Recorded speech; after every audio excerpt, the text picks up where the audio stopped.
नमस्कार, मैं सुनील आप सभी का अपने चैनल एसएसटी विद सुनील में स्वागत करता हूं।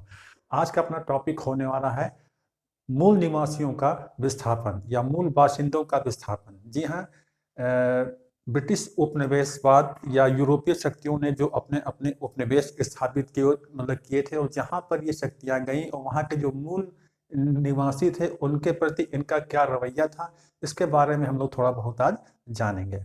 तो इस पाठ में दो देशों के नाम आएंगे, एक संयुक्त राज्य अमेरिका है और एक नाम है ऑस्ट्रेलिया, है ना। तो यहाँ पर जो है यूरोपीय शक्तियों का आगमन हुआ और यहाँ पर इन लोगों ने अपनी कॉलोनी बनाई और यहाँ के मूल बाशिंदों का विस्थापन भी हुआ। ठीक है। तो यूरोपीय साम्राज्यवाद जो कि पहली हेडिंग है, जैसा कि मैंने बताया अमेरिका में, और सभी लोग जानते हैं कि यूरोपीय शक्तियों ने पूरे लगभग विश्व के जो है अधिकांश मतलब कि देशों पर अपनी कॉलोनी स्थापित की थी, और जहां पर ये स्थापित होते थे उनको सेटलर कहा जाता था। तो सेटलर शब्द जो है ये दक्षिण अफ्रीका में डच लोगों के लिए, आयरलैंड, न्यूजीलैंड और ऑस्ट्रेलिया में जो है ब्रिटिश लोगों के लिए, और अमेरिका में यूरोपीय लोगों के लिए ये इस्तेमाल होने वाला एक शब्द था। तो उनको वहां पर सेटलर कहा जाता था, इन शक्तियों को, यूरोपीय शक्तियों को। अब क्या है, कुछ इंपॉर्टेंट चीजें हैं यूरोप द्वारा दिए गए नाम। जैसे अमेरिका शब्द जो आया है, ये कैसे आया? ये अमरीगो वेस्पुकी के नाम पर आया, जिसका काल था 1451 से 1512 तक था। और इन्हीं के नाम पर ये अमेरिका नाम पड़ा। कनाडा जो नाम पड़ा, ये कनाडा के नाम पर पड़ा है, जिसका मतलब होता है गांव। ठीक है। ऑस्ट्रेलिया जो है ये लैटिन भाषा का शब्द है, जो कि ऑस्ट्रल से बना है, जिसका मतलब होता है दक्षिण। ठीक है। यानी कि दक्षिणी महासागर के भूभाग जो वहां पर हैं उसको जो है ऑस्ट्रल कहते थे। कौन लोग? लैटिनी भाषा में। ठीक है। और न्यूजीलैंड जो शब्द है ये डच भाषा के शब्द जी से आया है, जिसका मतलब होता है समुद्र ना। तो न्यूजीलैंड, तो जी माने समुद्र होता है। ठीक है। अब बात करते हैं उत्तरी अमेरिका। उत्तरी अमेरिका के जो मतलब निवासी थे, ये 30,000 साल पहले बेरिंग स्ट्रेट से होते हुए, यानी कि एशिया से आए, मतलब कि एशिया महाद्वीप से होते हुए फिर बेरिंग स्ट्रेट का रास्ता पकड़ते हुए अलास्का से होते हुए ये लोग उत्तरी अमेरिका में आए। ओके। और 10,000 साल पहले, यानी कि हिमयुग के अंत में, ये दक्षिण की तरफ बढ़े, यानी कि दक्षिणी अमेरिका की तरफ बढ़े। और इस प्रकार से ये एशिया से आए थे। यूएसए या उत्तरी अमेरिका के जो मूल बाशिंदे हैं, ये लोग जो हैं एशिया से आए थे। बेरिंग स्ट्रेट सभी लोग जानते हैं, ये जल संधि के नाम से भी जानी जाती है, मतलब कि बेरिंग जल संधि। ये आर्कटिक महासागर और प्रशांत महासागर को आपस में जोड़ने का काम करता है। ठीक है। और यहीं पर एक सागर का नाम भी आपको मिलेगा, जिसका नाम है चुक्सी सागर। ठीक है। तो ये चीजें हैं। अलास्का और एशिया आपस में जो है जोड़ते हैं। ये अलास्का एक भूभाग है जो कि अमेरिका ने रूस से खरीदा था, अभी आएगा। अब यहाँ के जो मूल निवासी थे ये एशिया से आए और बाद में दक्षिण फैले, जैसा कि मैंने बताया। और सबसे पुरानी जो मानवकृति पुरातत्व के रूप में मिलती है वो तीर की एक नोक है, जो कि 11,000 साल पुरानी है। ठीक है। अब जो यहाँ के मूल निवासी थे ये मुख्य रूप से बाइसन का शिकार करते थे, यानी कि जंगली भैंसे का शिकार करते थे, और इसकी खोज में ये लोग घास के मैदानों तक जाया करते थे। तो बाइसन इनका मुख्य शिकार हुआ करता था। अब यहाँ के जो उत्तरी अमेरिका के जो मूल बाशिंदे थे, ये बड़े जो हैं सहयोगी और मैत्री स्वभाव वाले होते थे ना, और इनके अंदर छल कपट किसी प्रकार का नहीं होता था, जबकि यूरोपीय शक्तियों में ऐसा था, है ना। तो दोस्ती और उपहारों का आदान प्रदान इनकी सबसे मुख्य विशेषता हुआ करती थी।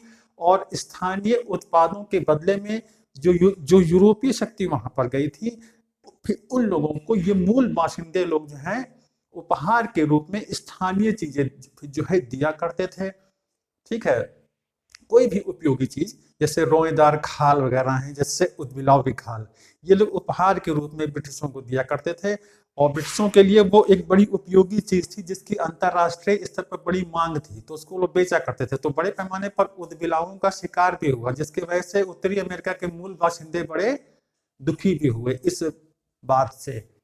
और जो ये चीजें लोग दिया करते थे तो उसके बदले में यूरोपीय लोग जो थे ये लोहे के बर्तन, शराब और बंदूकें दिया करते थे, और जिनके माध्यम से यानी कि बंदूकों के द्वारा शिकार करना और भी आसान हो गया। ठीक है। और यूरोपीय लोगों ने इनसे कौन सी आदत सीखी? वो थी तंबाकू की आदत ना। अब कुछ प्रचलित शब्द हैं जो कि पूछे जाते हैं, जैसे अमेरिकन इंडियन किसको कहते हैं, यानी कि उत्तरी और दक्षिणी अमेरिका तथा जो और कैरिबियन मूल के जो है निवासी उनको क्या कहते हैं? अमेरिकन इंडियन कहते हैं। और फर्स्ट नेशंस जो है पीपुल्स, ये मूल कनाडाई लोगों का एक संगठित समूह हुआ करता था है। और नेटिव अमेरिकन किसको कहते हैं? जो कि उत्तरी और दक्षिणी अमेरिका के मूल निवासी हैं, उनको नेटिव अमेरिकन कहते हैं। ठीक है। रेड इंडियन उनको कहते हैं जो गेहुआ रंग के, जो गेहुआ रंग वाले होते हैं, जिनको भूल से यानी कि कोलंबस ने इंडियन मान लिया था ना, और इसीलिए इनको रेड इंडियन कहा गया। पारस्परिक धारणाएं क्या थी? यूरोपीय लोगों का मानना था कि ये लोग बड़े मतलब कि असभ्य हैं, जैसे भारतीयों को भी वो लोग असभ्य कहा करते थे ना। रूसो जबकि उन लोगों की बड़ी प्रशंसा करता था जो कि मूल निवासी थे, नेटिव अमेरिकन लोग जो थे, उनकी रूसो बड़ी तारीफ करता है और उनको उदात्त उत्तम जंगली कहता है, और तुलना करता है कि उन सभ्य लोगों से तो ये असभ्य लोग ही अच्छे हैं जो कि प्रकृति से सीधे रूप से जुड़े हुए हैं। ठीक है। मछली और रोएदार खाल जो है ये यूरोपीय लोगों के लिए एक माल था, उपयोगी चीज थी। ठीक है। और वहां के घने जंगल उन आदिवासियों के लिए सबसे एक वरदान था, जबकि यूरोपीय लोगों के मन में चल रहा था कि अगर इन बड़े जंगलों को साफ मतलब किया जाए तो वहां पर मक्के की खेती की जा सकती है, जिसकी भी बड़ी डिमांड है अंतरराष्ट्रीय स्तर पर। व्यापारिक तबका था वो। कनाडा और यूएसए जो 18वीं सदी के अंत में वजूद में आए, जैसा कि हम लोग देखते हैं यूएसए ने फ्रांस से लुइसियाना, क्योंकि फ्रांसीसी शक्ति भी वहां पर थी, फ्रांस से लुइसियाना, रूस से अलास्का जो है खरीदा, और बहुत बड़ा भाग जो है मैक्सिको से युद्ध में जीता गया। देखिए बहुत बड़ी मात्रा में जो यूरोपीय लोग वहां पर गए थे तो मूल बासिंदे तो वहां पर अल्पसंख्यक हो गए और ये लोग बहुसंख्यक हो गए। तो आज के जो जो जो लोग वहां पर दिखते हैं, मतलब कि गोरे लोग, या दक्षिण अफ्रीका में जो गोरे लोग रहते हैं, ऑस्ट्रेलिया में, ये सब यूरोपीय लोग हैं जो जा करके वहां पर बस गए, और धीरे धीरे उनका जो है परिवार और बढ़ता गया। उसके बाद है 1861 और 65 में दासता विरोधियों की जीत हुई, क्योंकि दास बनाने की प्रथा भी बहुत तेजी से वहां पर चल रही थी। अब मूल बाशिंदों की बेदखली जो है, उनसे जमीन बिक्री समझौते पर जो है दस्तखत कराए गए, है ना, और उनको मुख्य जमीन से पीछे की तरफ मतलब खदेड़ा गया। यानी कि जैसे जैसे ये यूरोपीय लोग फिर जो है मतलब कि जो है पूरब, जो अमेरिका का जो पूर्वी हिस्सा है, ये पश्चिम की ओर जैसे जैसे बढ़ते गए, इन मूल बाशिंदों को पीछे की तरफ खदेड़ते चले गए, जहां पर मरुभूमि या मरुस्थल हुआ करता था। ठीक है। और लेकिन इनमें जो मूल बाशिंदों में चिरोकी जो एक समुदाय था, उसने अंग्रेजी सीखी और अमेरिकन जो है जीवन शैली अपनाई जो यूरोपीय लोगों की थी, लेकिन तब भी उनको वो नागरिक संघीय अधिकार नहीं दिए गए। राष्ट्रपति एंड्रयू जैक्सन जो कि अमेरिका के राष्ट्रपति थे, उन्होंने स्वयं चिरोकी कबीले को जो है पश्चिम की ओर मतलब खदेड़ दिया, जहां पर मरुस्थलीय भाग था, और जहां पर और जिन छोटे इलाकों में इन मूल बासिंदों को कैद करके रख दिया गया, यानी कि उनकी एक जमीन बना दी गई कि तुमको यहीं पर रहना है, तो उसको रिजर्वेशन कहते थे। 1865 से 90 तक अमेरिका में विद्रोह हुआ, इन्हीं लोगों ने किया जो कि मूल बासिंदे थे, और कनाडा में 1869 और 1885 तक हुआ, लेकिन इस विद्रोह को दबा दिया गया। ठीक है। उसके बाद है गोल्ड रश और उद्योग वृद्धि। ऐसी कल्पना की गई या ऐसे कुछ प्रमाण मिले कि 1840 में कैलिफोर्निया में सोने के कुछ चिन्ह मिले, और इस बात ने गोल्ड रश को जन्म दिया, यानी कि वहां पर सोना है, और इस तरीके से ये बात फैली और धीरे धीरे अमेरिका का और तेज गति से विकास हुआ। पूरे अमेरिका में रेलवे लाइन का जाल बिछा दिया गया। यूएसए में 1870 में, कनाडा में 1885 में रेलवे का काम पूरा हो गया। अब क्या होता है कि धीरे धीरे खेती का विस्तार हुआ, जंगलों का सफाया हुआ, है ना, भूभाग, और बाइसन का पूरी तरीके से सफाया हुआ। जब ये सारी चीजें हो गई तो फिर जो मूल बाशिंदे थे उनके भी अंदर एक सोच ये आई कि हमको भी अब इन यूरोपियों के जैसे ही रहना पड़ेगा, क्योंकि जो इनका बेस था वही खत्म कर दिया गया, शिकार करना, ये सब चीजें, जंगलों का सफाया हो गया। तो मजबूरी थी कि अब हमें अच्छा जीवन यूरोपियों के समान जीना पड़ेगा। तो एक प्रकार से कहीं ना कहीं कहा जा सकता है कि ये एक बदलाव था जो कि सही भी था, अच्छा भी था, है ना। और 1892 तक ये विस्तार पूरा हुआ। ऑस्ट्रेलिया की बात करें तो ऑस्ट्रेलिया जो है इसी का पड़ोस में ही एक देश पड़ता है न्यू गिनी। वहां से एबॉरिजिनीज एक जन समुदाय था, उसका आगमन हुआ 40,000 साल पहले, यानी कि मूल जो निवासी थे वो यही लोग थे, एबॉरिजिनीज लोग थे जो थे। और ज्यादातर शहर जो है समुद्र तट पर बसा है। अगर आप ऑस्ट्रेलिया का देखें तो ऑस्ट्रेलिया का जो समुद्र तटीय इलाका है वो ज्यादा विस्तृत है, वो ज्यादा विकसित है और विस्तृत भी है, क्योंकि मध्य वाला भूभाग जो है वो मरुस्थलीय भूभाग है, एक निर्जन क्षेत्र है। तो सबसे ज्यादा इसका समुद्र तटीय भाग ही विकसित हुआ है। अब मूल निवासियों द्वारा ऐसी मान्यता थी कि यूरोपीय लोग कहते थे कि ऑस्ट्रेलिया के लोग बड़े मिलनसार होते हैं, लेकिन जब वहां के मूल निवासियों ने कैप्टन कुक की हत्या कर दी तो उनकी एक सोच ऑस्ट्रेलिया के प्रति बदल गई कि यहाँ के लोग उतने अच्छे नहीं होते हैं, मैत्री स्वभाव वाले नहीं होते हैं, जैसा कि अमेरिका के लोग थे।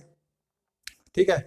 अब धीरे धीरे क्या हुआ कि यूरोपीय शक्तियों का आगमन यहाँ पर जो है शुरू हुआ। सबसे पहले यहाँ पर इंग्लैंड में जो निर्वासित जिनको किया जाता था, निर्वासित एक सजा के तौर पर लोगों को ऑस्ट्रेलिया भेजा जाता था और वो लोग आकर के यहाँ पर धीरे धीरे बसने लगे। तो इसी क्रम में कई लोगों का भी आना शुरू हुआ, यहाँ तक कि चाइनीज लोगों का भी आगमन शुरू हुआ।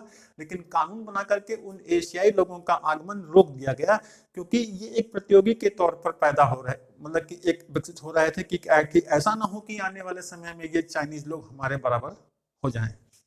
तो उनके आगमन पर रोक लगाई गई। उसके बाद बड़े बदलाव आए। भेड़ फार्म, जहाँ भेड़ पाली जाती है, और अंगूर के बाग, गेहूं की खेती, ये सब चीजें जब शुरू हुई तो ऑस्ट्रेलिया में बड़ी संपन्नता आ गई। 1911 में वूल व्हीट गोल्ड को राजधानी बनाने का प्रस्ताव रखा गया था, लेकिन बाद में कैनबरा राजधानी बनी ऑस्ट्रेलिया की, जो कैम्बरा शब्द से बना है, जो कि ऑस्ट्रेलिया का एक मूल शब्द है कैम्बरा, जिसका मतलब होता है सभा स्थल। ठीक है, फिर ये राजधानी बनी। 1974 से बहुसंस्कृतिवाद ऑस्ट्रेलिया की राजकीय नीति रही है। बहुसंस्कृतिवाद माने ऑस्ट्रेलिया में बहुत सारे यूरोपीय देशों का आगमन हुआ और वहीं पर वो बस भी गए, तो ये बहुसंस्कृतिवाद है। एशियाई लोग भी जाकर के वहां पर बसे, तो बहुसंस्कृतिवाद को ऑस्ट्रेलिया ने स्वीकार किया, जिसने मूल निवासियों की संस्कृति और यूरोप तथा एशिया के अप्रवासियों की भांति संस्कृतियों को समान आदर दिया। भांति की संस्कृतियों को समान आदर दिया, यानी जो यहाँ के मूल निवासी थे और जो बाहर के लोग आए, उन सब में आपस में एक अच्छा तालमेल बना। तो इस प्रकार से आपने देखा मूल निवासियों का विस्थापन, है ना। थोड़ा अमेरिका को भी देखा आपने, जाना, और ऑस्ट्रेलिया को भी आपने देखा और जाना। तो कैसा लगा ये आज का टॉपिक, कमेंट करें। तो मिलते हैं आपको नेक्स्ट वीडियो में एक अच्छे कॉन्सेप्ट के साथ। धन्यवाद।